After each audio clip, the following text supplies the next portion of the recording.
நாம் ஆராதிக்கிற வல்லமை உள்ள ஒரு தேவன் இருக்கிறார். தெற்கத்தி வெள்ளங்களை திருப்புவது போல எந்த சிறையிருப்பா இருந்தாலும் என் தேவன் அதை மாற்ற வல்லவர். அவர் இந்த சிறையிருப்பை திருப்பும் போது ரெண்டு காரியம் உண்டாகிறது. திருப்பப்பட்டவர்களுக்கு மகிழ்ச்சி உண்டாகும், திருப்பினவருக்கு மகிமை உண்டாகும். ஏரோது என்ன பண்ணுகிறான் அப்படின்னா, பேதுருவை பிடித்து சிறையில் வைக்கிறான். பேதுரு உள்ள இருக்கிறதும் வெளியே இருக்கிறதும் தீர்மானிக்கிறது யாரு? ஏரோது.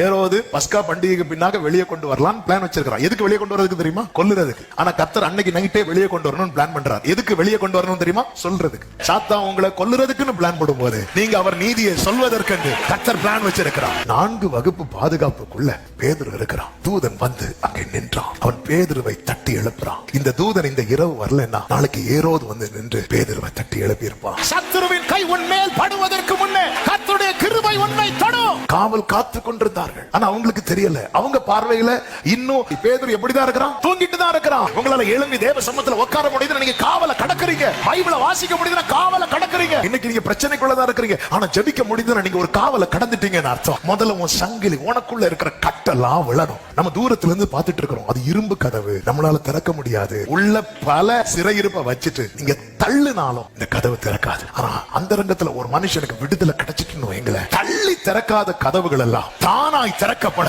போகிறது. இதற்கு கண்ணீரின் ஜெபம் அதிகமாய் கை கொடுக்கும். கண்ணீரோடு விதைக்கிறவர்கள் கம்பீரத்தோட அறுப்பார்கள். கண்ணீரும் விதையும். விதைனா என்ன தெரியுமா? வசனம். ஆண்டவர் நம்ப பண்ணின வசனத்தை வாயால சொல்லி அந்த கண்ணீரனும் தண்ணீரை அதன் மேல கண்ணீரும் விதையும் உன் எதிர்காலத்தை கம்பீரமாக்கும்.